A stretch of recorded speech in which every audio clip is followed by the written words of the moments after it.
Hi everybody, it's Rabbi Mark Fishman here, and today I'd like to ask you a very simple question.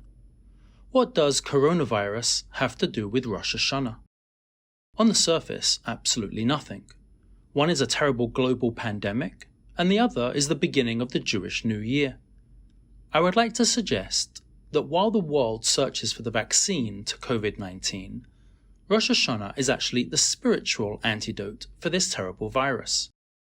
On Rosh Hashanah, we dip an apple into honey and wish one another a Shana Tova U'Mutuka, a sweet new year. Why do we do this? The answer is simple. An apple has a tendency to be bitter. Sometimes in life, we don't get our way. We experience disappointment and setbacks.